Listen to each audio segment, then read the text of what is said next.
So what's up? Magandang umaga sa inyong lahat. Once again, this is Linyada ng Mamay. So this moment of time, katanungan po ulit ninyong ating sasagutin at sana makatulong po ito sa nagtanong at the same time sa mga makakapanood nitong video natin ngayon. Okay? So this moment of time, ang ating magiging topic is, may nagtanong kasi doon na, Kamanok, okay lang ba na paliguan ng ating mga alaga kung 3 araw na lang atin na po silang ibibiyahe?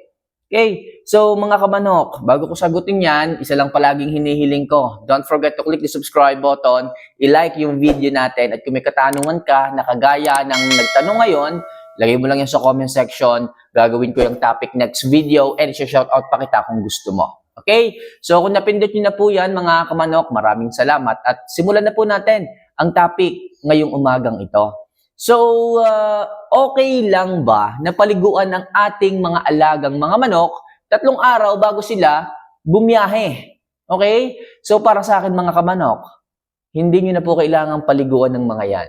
Lagi nyo tatandaan, hindi po sila waterfowls. Okay? Hindi po sila nakadesign para laging paliguan o paliguan. Kung maaari nga mga kamanok, 10 araw, okay, prior doon sa inyong biyahe.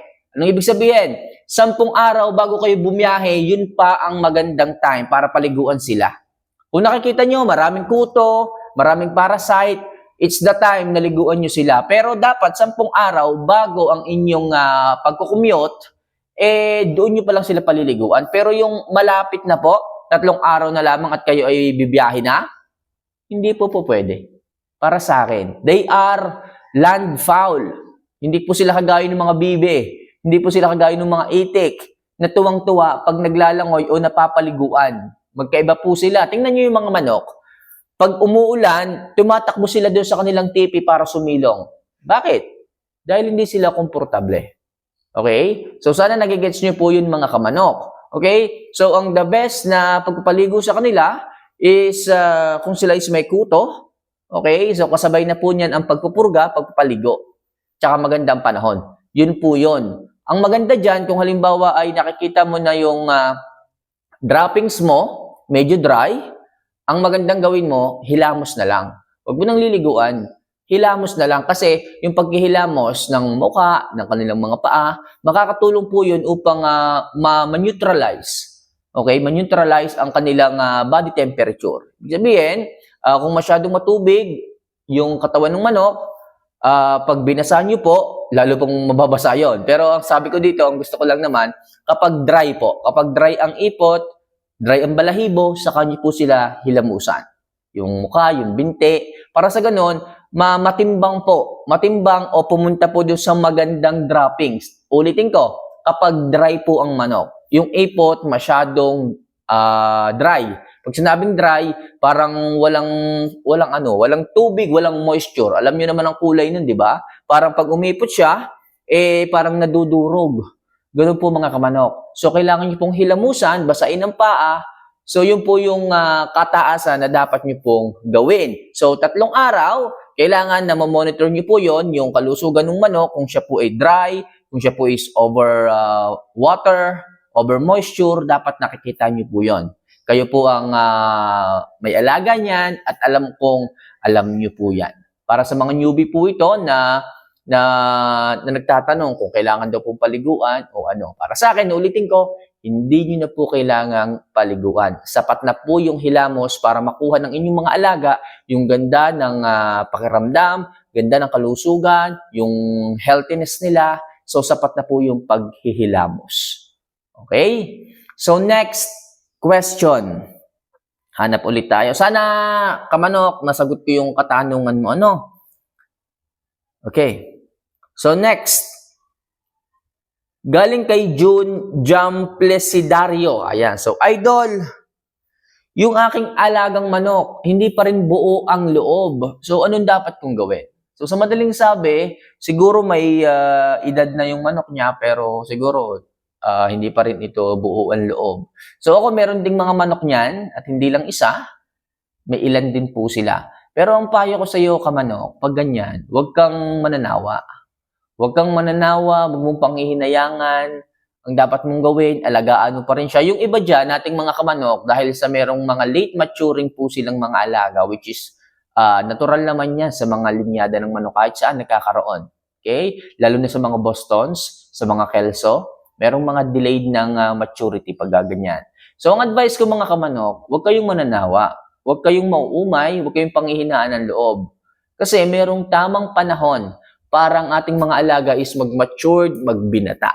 Kung yung akin nga ditong SBR na yon, di ba? Ang mga SBR, kilala nyo yan sa talagang early maturing. Pero inabot ng 1 taon eh. Inabot ng 1 taon, ang laki ng pangangatawan. Hindi pa rin talaga, hindi pa rin nagmamatured. So, tinaga ko lang siya. Binibigyan ko pa rin siya ng priming, monthly, di ba? Purga, ligo, okay, bigay tayo ng injectable supplements kung kinakailangan, masasarap na pagkain, kumpleto. And ayun, hindi nagtagal mga kamanok, naging maayos din yung mga alaga natin. Nag-matured din sila. At mas maganda nga yung mga late maturing eh. Kasi yung kanilang pangangatawan, brusko. So they are focusing on their body para lumaki. Kain lang sila ng kain eh. Lakad lang sila ng lakad eh.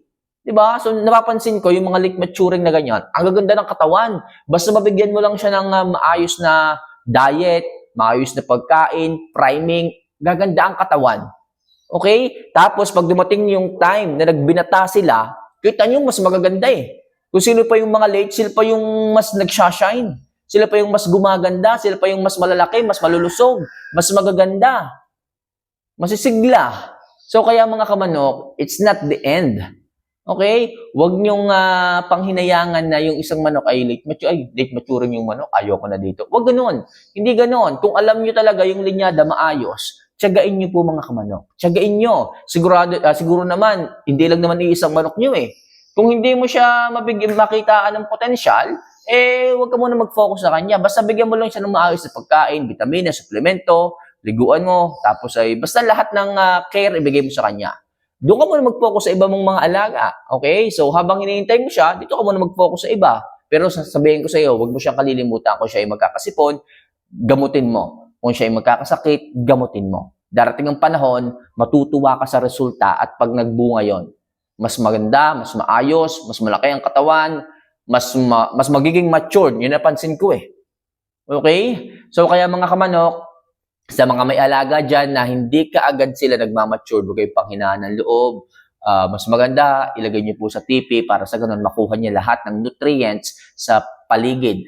Like yung damo, yung mga natural grits, yung mga bato-bato, kailangan din po yan ng ating mga alaga. Kaya sinasabi ko palagi sa inyo, mas magandang i-range din yung inyong mga alaga. Ilagay niyo sa tipis, ilagay niyo sa ranging area kung kinakailangan. Huwag palaging sa cages. Kasi pag nasa cages po sila, may mga minerals na nawawala. Although, kompleto naman yung minerals sa pagkain, pero may mga natural minerals, nutrients na kailangan din po sila sa environment. Kagaya nga po ng mga stone grits. Kagaya nga po ng mga enzymes na galing sa mga damo, and natural vitamins, and etc. Okay?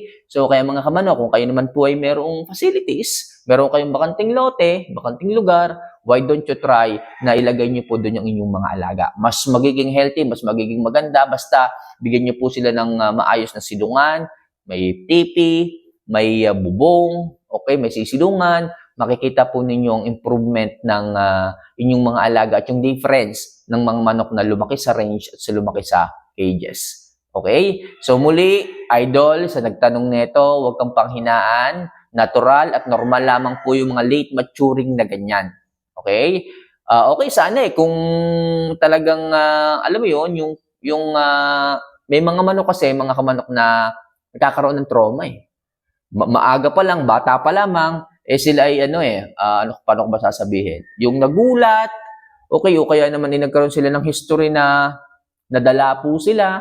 Okay sana kung ganun, pero kung wala ka namang ginagawa at napansin mo na hindi talaga siya nagmamature, simulat sa pool, wala ka namang ginagawa, hindi naman siya trauma, wala naman siyang history na natatakot siya.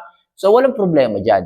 So, as long as mga kamanok, healthy yung manok, tapos advice ko na lang din, pakitaan nyo palagi sila ng mga baby pullets. Okay? Huwag yung mga brood hens o yung mga magugulang ninyong inahin kasi alam niyo naman, late maturing, minsan kasi mas matured pa yung inahin pagka lalo na yung mga nakatatlo, apat na kayong salang na inahin, huwag ganon. Yung mga baby pullets, para sa ganon, yung manok ninyong late maturing, utay-utay o unti-unti, ma-develop yung kanyang maturity sa katawan. Yayabang siya, at the same time, magkakaporma. So, yun po mga kamanok. So, kahit dalawa lang yung katanungan natin ngayon, at least na-focus tayo sa kasagutan. Sa mga nagtanong nito, kung mapapanood niyo po ito, mag-comment naman po kayo dito para ma-appreciate ko at para ma-inspired pa tayong gumawa ng mas marami pang video na kagaya nito. So, paano mga kamanok? Once again, this is Linyada ng Mamay. See you for our next vlog. Merry Christmas po.